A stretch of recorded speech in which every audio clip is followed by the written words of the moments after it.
Assalamualaikum warahmatullahi wabarakatuh. Alhamdulillahirabbil alamin, asyhadu alla ilaha illallah, asyhadu anna Muhammadan abduhu wa rasuluh. Allahumma sholli ala Muhammad wa ala ali Muhammad. Kita memanfaatkan waktu yang sedikit, insya Allah mudah-mudahan Allah berkahi setiap waktu pun insya Allah. Salawat dan salam kita sampaikan pada junjungan kita Nabi Muhammad sallallahu alaihi wasallam. Mudah-mudahan kita dimudahkan untuk banyak-banyak sholawat insya Allah, dan kebaikan dikembalikan kepada kita. Insya Allah kita melanjutkan tafsir surah Al-Ikhlas. Kemarin sudah disinggung sedikit, sudah dibacakan juga oleh Mas Pak Pri. Insya Allah mudah-mudahan menjadi bacaan yang penuh berkah insya Allah. Kembali ke Quran surah Al-Ikhlas, surah nomor 112, ada 4 ayat. Kemudian ini adalah surah Makkiyah, berarti turun sebelum Rasulullah hijrah. Kemudian dikatakan nama Al-Ikhlas karena memang isinya itu keikhlasan, yaitu hanya membahas tentang keesaan Allah saja, nggak membahas yang lain. Kemudian surat ini juga sekaligus menjadi batu ujian buat Tuhan-Tuhan selain Allah. Kalau ada Tuhan selain Allah, maka ujiannya di dalam surah Al-Ikhlas. Apapun yang dianggap sebagai Tuhan selain Allah, maka ujiannya di surah Al-Ikhlas. Dan tidak ada yang lolos kecuali Allah. Yaitu di dalam surah ini disebutkan tentang Tuhan itu Maha Esa. Tuhan itu harus Esa. Dan yang Esa sepertinya hanya Allah saja. Bukan sepertinya, memang demikian. Di agama Nasrani itu menganut Trinitas. Kemudian Tuhan itu tidak membutuhkan siapapun, dan sebaliknya semua pasti membutuhkan Tuhan. Ini Allahus Somad. Nanti kita terangkan sedikit-sedikit. Kemudian Tuhan itu tidak boleh dilahirkan dan tidak pula melahirkan. Tidak dilahirkan dan tidak melahirkan. Yang keempat, Tuhan itu tidak ada yang boleh sama atau setara dengannya. Nah, ini kandungan dari surah Al-Ikhlas. Jadi kalau ada selain Allah yang seperti itu, berarti dia Tuhan, tapi nggak ada, nggak mungkin ada. Sekali lagi, jikalau keempat persyaratan tersebut ada, maka dia dianggap sebagai Tuhan. Kenyataannya tidak ada yang memenuhi 4 syarat tersebut, nggak ada. Jadi nggak boleh cek siapapun, mau Nabi Isa, mau siapapun yang dianggap sebagai Tuhan, maka nggak mungkin memenuhi syarat itu. Nabi Isa dilahirkan, kemudian orang Yahudi mengatakan Uzair itu juga anak Allah.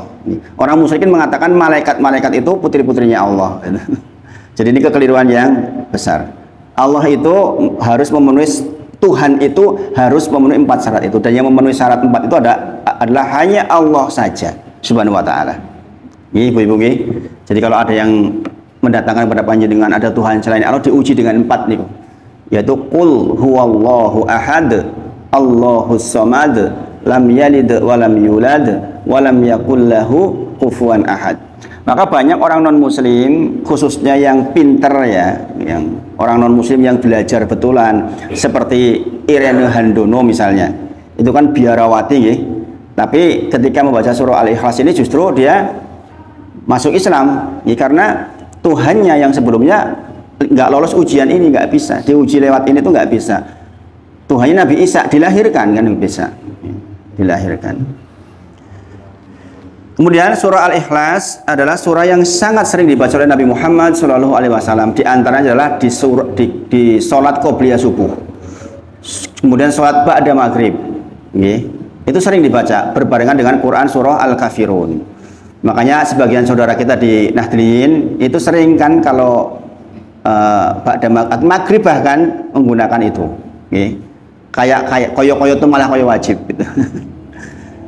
Ya, Rasulullah yang mencontohkan banyak digunakan setangkep antara Quran surah Al-Kafirun dan surah Al-Ikhlas, khususnya di qobliyah subuh dan ba'da maghrib. Kemudian kemarin kita sudah membahas tentang keutamaan surah Al-Ikhlas. Di antaranya dia adalah sulusul Quran. Seseorang datang ke Rasulullah mengabarkan tentang sahabatnya yang membaca surah Al-Ikhlas berulang kali. Kemudian dia menyampaikannya kepada Rasulullah seolah-olah meremehkan. Maka Rasulullah menyebutkan, wallati nafsi biyadih innaha la ta'dilu sulusul Quran. Bahwa sesungguhnya yang dibaca oleh temanmu itu adalah sepertiga dari Al-Quran. Maksudnya sepertiga bagaimana? Maksudnya kandungan surah Al-Ikhlas adalah sepertiga dari kandungan Quran.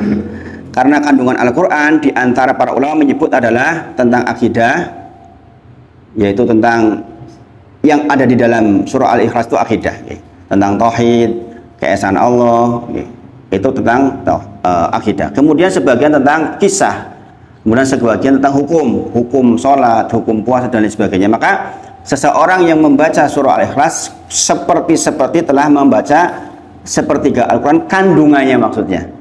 Kalau ditanya apakah pahalanya sama antara membaca kulhu dengan sepertiga Quran, tentu saja berbeda. Meskipun sebagian ulama mengatakan secara timbangan kandungan berderajat pahala yang sama. Tetapi tentu saja kita tahu, kemarin sudah disampaikan bahwa man qara'a harfan min kitabillah, barang siapa yang membaca satu huruf dari kitabullah, alif lam mim misalnya, maka setiap satu huruf 10, setiap satu huruf satu kebaikan yang dilipatkan jadi 10. Berarti setiap satu huruf 10 kebaikan. Rasulullah mengatakan, saya tidak mengatakan alif lam mim satu huruf, tapi saya mengatakan alif satu huruf, lam satu huruf, mim satu huruf, berarti 30 kebaikan. Apa fungsi kebaikan? Menghapus keburukan. Apa contoh keburukan? Dosa-dosa kita. Kita melihat yang nggak boleh, melihat perempuan nggak berjilbab, dosa. Ya kan? Kita nggak istighfar. Nonton TV, siaran, TV One, orang nggak pakai jilbab kita tonton melotot, dosa. Itu dosa, jangan dikira nggak dosa, itu dosa itu.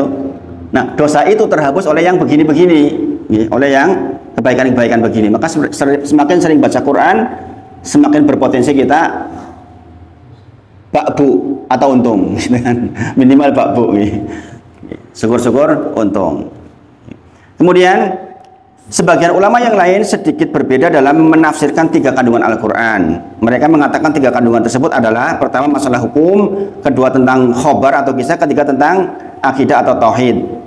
Sebagian mengatakan pertama masalah hukum, kedua masalah janji dan ancaman, kemudian yang ketiga masalah nama-nama dan sifat-sifat Allah. Nama-nama dan sifat Allah itu salah satunya di dalam Quran surah Al-Ikhlas ini.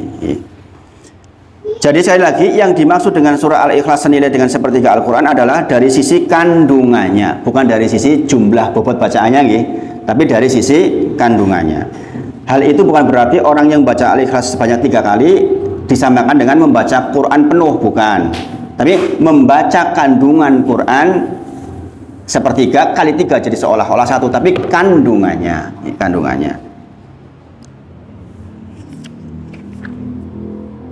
Kemudian di hadis yang lain dikatakan, Rasulullah mengutus seorang laki dalam suatu syariah, dalam suatu urusan pasukan. Kemudian ketika menjadi imam sholat, laki-laki itu yang diutus itu mengakhiri bacaan surahnya dengan baca surah Al-Ikhlas. Jadi setiap kali baca Al-Fatihah, baca suratan, kemudian baca surah Al-Ikhlas. Kemudian ketika mereka pulang, hal tersebut disampaikan kepada Rasulullah Shallallahu Alaihi Wasallam. Maka Rasulullah bersabda, "Saluhu li ayyi syai'in yasna'u dzalik."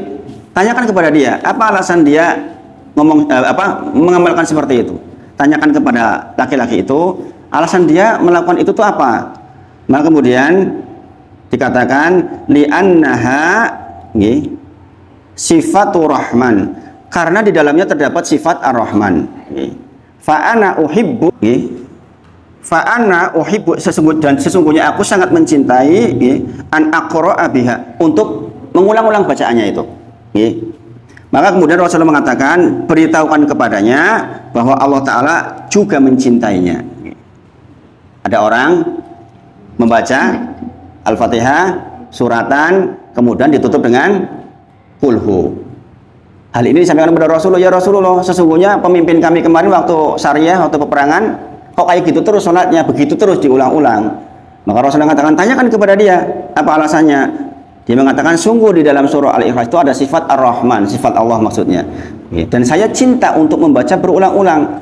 Maka Rasulullah menjawab, kabarkan kepada dia bahwa Allah mencintainya. Masya Allah. Jadi jenengan mau pakai sunnah ini nggak apa-apa. Kalau jenengan sholat sendiri, ya, kemudian jenengan habis Al-Fatihah, kemudian Al-Baqarah atau apapun, tutup dengan Al-Ikhlas, itu sunnah. Kenapa sunnah? Karena ini diverifikasi oleh Rasulullah Shallallahu Alaihi Wasallam di zaman itu. Ya, jadi sahabat melakukan sesuatu, kemudian diverifikasi, namanya takririyah. Ya. Ini namanya sunnah takririyah. Rasulullah mengiyakan, tidak. Oh jangan, kalau jangan berarti bukan sunnah. Ternyata jawaban Rasulullah, sungguh Allah telah mencintainya.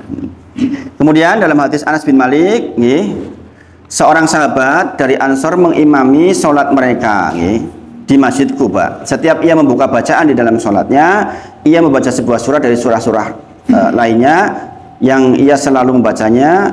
Ia membuka bacaan surah di dalam sholatnya dengan Qul huwallahu ahad. Ini dibalik berarti. Setelah Al-Fatihah, Qul hu dulu, baru suratan yang lain. Ini pun ternyata dibolehkan. Nah sekarang kita lihat apa sebab turunnya surah Al-Ikhlas. Ini belajar tentang nuzul itu penting. Apa sih sebenarnya latar belakang kemudian diturunkan surah Al-Ikhlas? Ibu-ibu ini penting nih. Jadi kan kalau apa-apa tahu sebabnya itu lebih tentrem. Karena ini sebab itu sangat mengantarkan kepada inti dari surat itu. Adapun surah Al-Ikhlas turun karena pertanyaan dari orang-orang musyrikin kepada Nabi Muhammad SAW. Orang-orang musyrikin itu nanya kepada Rasulullah. Ada dua pertanyaan sebenarnya, tapi yang masyhur adalah yang unsub lana rabbaka. Terangkan nasabnya Rabbmu. Itu pertanyaannya. Nasab tahu nggih? Bin itu loh. Nasab itu tuh turunan kita ke atas. Kata orang musyrikin, Muhammad, terangkan tuh nasabnya Tuhanmu. Karena sesungguhnya Tuhan-Tuhan mereka bernasab. Maka kemudian Rasulullah menjawab dengan diturunkan Qul huwallahu ahad. Katakanlah Allah itu Esa. Rasulullah berarti kalau Qul berarti ini hal yang mau disampaikan penting banget. Ini jawaban kepada orang musyrikin. Katakan kepada mereka, wahai Muhammad, Allahu ahad. Allah itu Esa. Kemudian Allahus samad. Allah itu tempat bergantung dan semua bergantung kepadanya. Allah tidak membutuhkan sesuatu dan segala sesuatu suka tidak suka pasti butuh kepada Dia. As-samad. Maka Rasulullah pernah suatu sore ngomong-ngomong sama orang musyrikin. Hari ini kamu sudah menyembah berapa Tuhan? Kata Rasulullah. 7 ya Rasulullah, 7 ya Muhammad. Yang 6 di bumi, yang 1 di langit. Itu. Ini memang kebiasaan orang musyrikin begitu. Bapak Ibu setuju? Ini kata-kata ini jangan perhatikan. Jangan perhatikan betul ini. Ini kalimat penting ya. Hari ini engkau menyembah berapa Tuhan?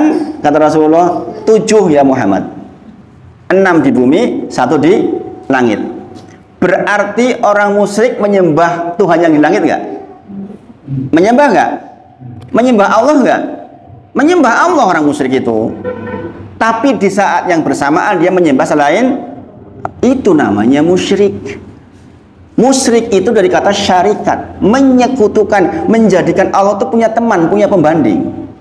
Jadi kalau jangan katakan orang musyrik enggak menyembah, orang musyrik itu menyembah Allah. Mereka tawaf di Masjidil Haram, tetapi di waktu yang bersamaan dia meminta kepada selain Allah, berdoa kepada selain Allah, berharap kepada selain Allah, tawakal kepada selain Allah. Ini ibu-ibu penting, ibu-ibu, di masyarakat itu banyak terjadi. Nah, yang kuburan ngopoe? Ke kuburan itu kan sunnah, sunnah ke kuburan, ke kuburan itu sunnah. Tetapi ketika ke kuburan kemudian dia menjadikan kuburan menjadi tempat yang menurut dia berpotensi memberikan rahmat kepadanya, itu yang namanya syirik. Jika ditanyakan kepada mereka, penyembah kuburan, ya orang mungkin nyembah kuburan edan, aku nyembah kuburan, kan begitu? Gini apa nggih? Ya orang lah, masa aku nyembah kuburan? Memangnya aku wong gendeng kok nyembah kuburan? Tetapi dia kemudian meyakini ada hal-hal di dalam kubur, entah itu tanahnya, kadang-kadang dibawa pulang itu, jalan jauh kemana, ya kan? Kemudian bawa airnya dibawa pulang dengan keyakinan bahwa air itu akan bikin laris dagangannya. Orang itu tetap sholat, Bapak Ibu sedoyo, tetap ke masjid sholat, Allahu Akbar sholat. Justru itulah yang namanya syirik, Bapak Ibu sedoyo. Sangat dipahami dari sini. Jadi syirik itu bukan berarti meninggalkan Allah, bukan. Syirik itu menyembah Allah, tapi dia juga menggantungkan hatinya kepada selain Allah. Subhanallah. Ini penting Bapak Ibu Saudara. Maka Rasulullah pertanyaannya, hari ini kamu sudah menyembah berapa Tuhan? 7 ya Rasulullah. 6 di langit, 6 di bumi, 1 di langit. Rasulullah terus nanya lagi. Kalau engkau dalam kondisi terdesak, Tuhan mana yang kau mintai tolong? Jujur orang ini, Tuhan yang di langit. Tuhan yang di langit. Ini diabadikan di dalam Al-Quran. Allah mengabarkan tentang sekelompok orang musyrikin di tengah lautan. Tiba-tiba di lautan itu ombak besar, ombak api mau tenggelam. Apa yang dilakukan? Ya Rob, ya Allah, tolong sampaikan di pinggir. Setelah sampai di pinggir, dia minta lagi kepada Lat Uz. Paham ya? Jadi syirik itu menyembah kepada Allah, di waktu yang bersamaan dia hatinya juga menyerahkan ketergantungannya kepada selain Allah. Sudah kita pelajari di kitab Ushul Salasah, ada 14 jenis ibadah qalbiyah. Di antaranya adalah rasa takut, di antaranya adalah harapan tawakal, di antaranya adalah apa saja itu? Banyak nih. Nadar di antaranya. Ada 14 jenis anwa'ul ibadah yang kalau kita serahkan itu kepada selain Allah, maka kita berbuat syirik. Bapak Ibu Sedoyo, ingat-ingat, syirik itu satu-satunya dosa yang enggak diampuni. Kalau kita mati bawa syirik, di neraka jahanam selama-lamanya. Quran surah An-Nisa ayat 48. Innallaha la yaghfiru ayyushraka bih. Sungguh sesungguhnya Allah itu tidak mengampuni dosa syirik. Nggih. Wa yaghfiru ma duna dzalik liman yasha. Dan Allah mengampuni segala sesuatu dosa selain syirik. Zina diampuni insya Allah, berpotensi. Maling masih berpotensi. Korupsi itu masih bisa diampuni, tapi tidak dengan syirik. Maka jangan sekali-kali kita meremehkan syirik. Subhanallah.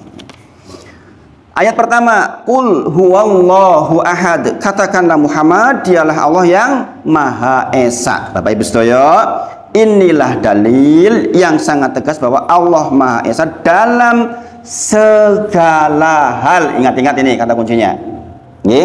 Inilah dalil yang menunjukkan bahwa Allah Maha Esa dalam segala hal. Nggak ada selain Allah di dalam keesaannya, itu selain Allah nggak ada.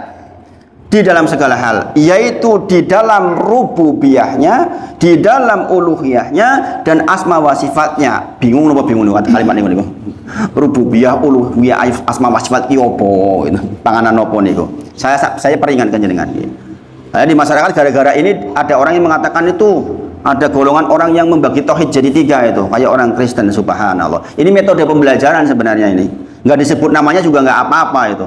Rububiyah artinya esa di dalam penciptaan. Kemarin kita ingat kalau kita mengucapkan alhamdulillahi rabbil alamin. Rob di situ artinya semua ulama sepakat. Rob artinya yang maha menciptakan, yang maha memberi rizki, yang maha memiliki, yang maha mengatur, yang maha mengurus. Berarti Bapak Ibu Sedoyo, yang menciptakan langit dan bumi siapa? Allah Esa. Nggak ada selain Allah, nggak ada yang ikut-ikutan bikin-bikin, nggak ada. Mau malaikat, mau apapun. Ini lagi. Qul huwallahu ahad. Kemudian Allah yang maha memberikan rezeki, berarti tidak ada yang memberikan rezeki kepada kita kecuali Allah saja. Nggak ada selain Allah. Adapun perantaranya di bumi itu utusan Allah. Kemudian Allah Esa di dalam pengaturan, berarti yang maha mengatur laut kidul siapa? Siapa? Qul huwallahu ahad. Allah itu Esa. Nggak ada kok diklaim Nyi Roro Kidul. Katanya ikut apa? Ikut-ikutan ngatur. Allah itu Esa. Kalau jenengan meyakini bahwa Roro Kidul ikut ngatur lautan, kok jenengan mati dengan keyakinan itu, jenengan di neraka jahanam selama-lamanya. Duh, bahayanya syirik. Sayangnya masih banyak, mohon maaf, orang yang dengan alasan nguri-uri budoyo melakukan itu. Tapi saya harus sampaikan, wong ini bahaya Bapak Ibu Sedoyo. Syirik adalah jenengan mengakui di dalam rububiyahnya ada selain Allah. Jenengan mengakui ada yang memiliki gunung selain Allah. Maka kemudian harus memberikan sesajian agar gunung itu aman. Sudah habis sih Pak? Nggih. Masya Allah. Masya Allah. Nggih. Itu dulu nggih, kita lanjutkan besok. Insya Allah besok saya di sini lagi, mudah-mudahan bisa kasih. Tadi itu karena ada macet nggih. Wa akhiru da'wana alhamdulillahirabbil alamin. Assalamualaikum warahmatullahi wabarakatuh.